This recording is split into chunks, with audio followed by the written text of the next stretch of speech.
Welcome to the What to Read Next podcast. In this podcast, your host, Lori Amin, will interview published authors to chat about their work, journey to getting published, and their book recommendations.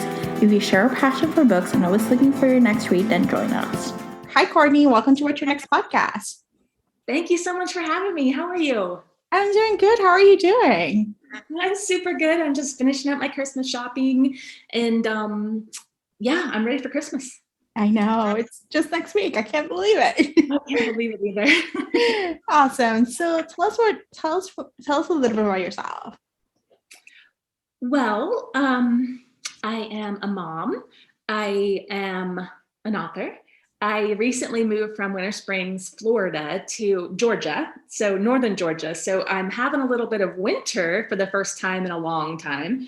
I used to live up near Chicago, which is actually where my book is set because, I know a lot about Chicago. So I moved to Florida, 10 years ago or so, because I love the weather, in Florida. Mm-hmm. And then, but my husband recently got transferred to Atlanta. So we had to move to this area, and I'm reacquainting myself with winter. Oh my gosh. Well, let me tell you something. So I was in New York until 2020, and then I moved to Chicago and things happened and all that stuff. So now I spent a winter in Chicago, and now I'm in Florida. Fast forward like a year and a half later, I'm in Florida. So I'm now getting reacquainted with the warmer weather, so we're the opposites here. That's so interesting though, that we both were in the same places. But the thing about Florida at Christmas time, I love Florida. I really do. And I love winter in Florida because it's like the whole winter is like a perfect fall day, Yeah. But it just doesn't seem like Christmas there ever. Like it doesn't matter how long you are there, and it doesn't matter how many lights are on palm trees around you. It just doesn't feel like Christmas. Yeah. I'm getting used to it. I grew up in Puerto Rico, so I'm used to the warmer Christmas. Oh, okay. So it's just but I haven't been there in 20 years. I'm it's gonna be like acquaintance going back to my childhood, but there's no more snow in my horizon. That's one thing I'm happy to let go. So I'm not a big snow person either. I don't like the cold here. Right now today, we have a lot of, it's gray out and rainy, but they said there's so little snow in Georgia that I don't have to worry about it. But that's good. Awesome. But I do kind of miss the bright blue skies all winter. That's nice, but it's fine. I'm only 5 hours away. My daughter's going to U of F, so she's a 6-hour drive for me, 5 hours on a good day. Oh, so nice. I still go there frequently and visit. So whenever I need a sunshine fix. There we go. All right. So let's chat about the Christmas Rest. Tell us a little elevator pitch for it. Well, it is my very first Christmas book ever. It is about Meg, who she inherits her father's. He runs a condominium building, an apartment building. In Chicago, and it ends up being a historical landmark that she wasn't aware of. And there's a whole cast of quirky characters, and it's the feel-good type of Christmas book that you come to expect at Christmas time. My publisher actually wanted it to be a little more sentimental, I guess. But as I was writing it, Meg she is just funnier and wittier than that. And so it just kind of turned into more of a lighthearted kind of, there's sentimental stuff in it too. But Meg just doesn't handle things, in that kind of serious way. She kind of she uses humor as kind of like her shield. So, so that's why it ended up being a little bit, funnier and wittier than I intended it to be. And that's just because of Meg. Sometimes when you're writing, your characters just kind of take over. So that's where I ended up with her. I love this. So did you plot it out, or was it something you uncover? You do pants your right and you uncover the characters as you were writing? I used to be a pantser a long time ago. And sometimes I still am to a certain extent, but by and large now I at least have a loose outline when I write any book. I know where it's going to be, where it's going to end up. And usually the middle is just where I pants it, and I usually plot those out the night before I write the next day. I sit down and I just kind of sketch out what I think it's going to be. And half the time it ends up totally different the next day, but at least I tried. I love this. What can we expect for you in 2022? Well, I have a second Christmas book coming from the same publisher that I Yeah. actually am just getting ready to turn in to the publisher. So it'll be ready for next year. It's called Home for Christmas, and it is about a girl who, I know it sounds zany, but she winds up back in 1944, and she becomes friends with her grandmother when her grandmother was her age.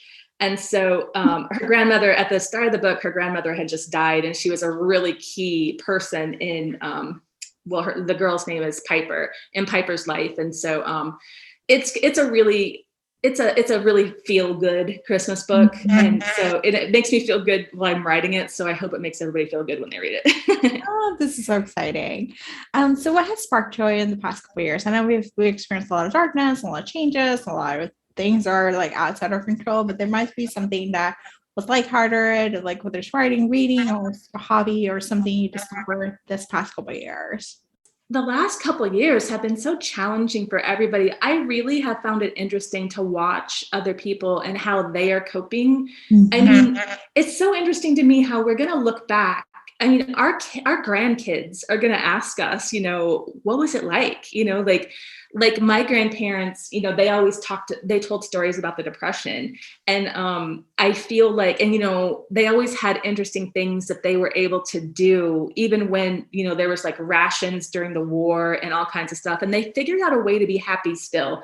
And I feel like, we're in the same boat. Like, I think a lot of the things that have sparked joy for me in the past couple of years have been simple things, like just being able to see my family again after quarantine was done, like just being able to hug them.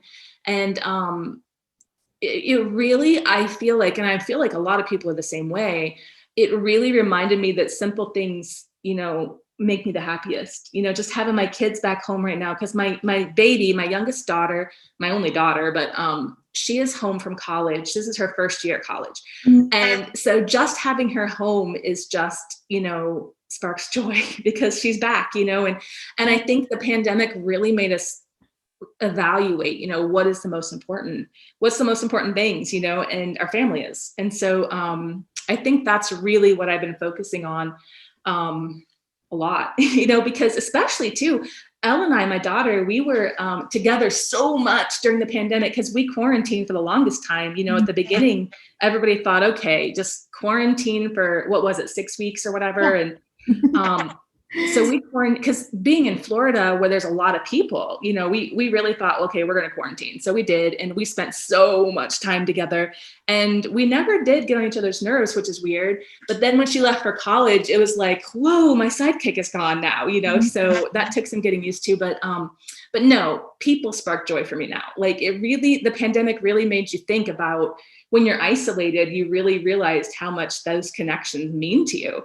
And so people spark joy for me. So I love this. Long story short, sorry. I love this so much because I think in some ways we get back to the roots of things. Like relationships are like, are something that we need. And so making time for them and seeing them, and appreciating when we haven't seen them in a while. So yeah, absolutely. Yeah. So what are some books do you recommend our listeners to pick up? Right. Okay. So when I am writing, I don't read because I don't want to accidentally pick up any, like subconsciously pick up any detail of the story that I'm reading and put it in the story that I'm writing. It's actually easier to do than you think. It's just like a subconscious thing. You don't do it on purpose at all. But so I don't read when I'm writing, and I'm under a huge deadline right now. But I am dying to read Brene Brown's new book. I think it's called Atlas of the Heart or something. I really want to read that. And that's going to be my reward when I am finished with this. So I already have it. It's on the table. I ordered it. It's ready. It's waiting. So I will be reading that afterwards. I really love like self-help books. So even though I definitely never read fiction when I'm writing, for sure, but I do love like self-help books and I think that's a great way of self-care. It's just to work on ourselves and, something about ourselves. So I'm always tinkering on myself, like with new communication skills or whatever. I just think we're works in progress. And so a lot of my leisure time when I'm reading, I use on that. I love this. This is great. So tell us where we can find you online. Me, CourtneyColeWrites.com. That is my website. Easy to remember. I haven't kept it as up to date as I should have this past year, but yes, CourtneyColeWrites.com is where you can find me. Yeah, I haven't been doing any signings the last year or two. I just haven't, but I do look forward to, when things get kind of back to normal, if they ever do, I do look forward to going to a couple signings, but yeah, I haven't been to any the last year. It's all good. I think it's just a weird time. Like it is, yeah, really is. So it is all good. So thank you, Courtney, for being on the show. Oh, you're welcome. Thank you for having me. I'm so happy you didn't ask any uncomfortable questions or anything. If you enjoyed this podcast, feel free to share with friends, subscribe, rate, and review the show. This is the easiest way to support the podcast. Today's episode's partner is Libra FM. If you're an audiobook listener, then you should add Libra FM as your go-to source for paid audiobooks. Libra FM makes it possible for you to buy audiobooks through your local bookstore. Memberships start at $14.95, and they also have great sales for women's audiobooks each month for $3.99, thanks to the Kiss Club. To sign up for Libra FM, please visit whattoreadnextblog.com/LibraFM. You will receive a free audiobook when you sign up for a monthly subscription. If you purchase a subscription through our link, you will be supporting the podcast at no cost to you. The What to Read Next podcast is part of the Frolic Podcast Network. Please visit frolic.media/podcast to discover new shows to tune in. Thank you so much for listening and have a great day.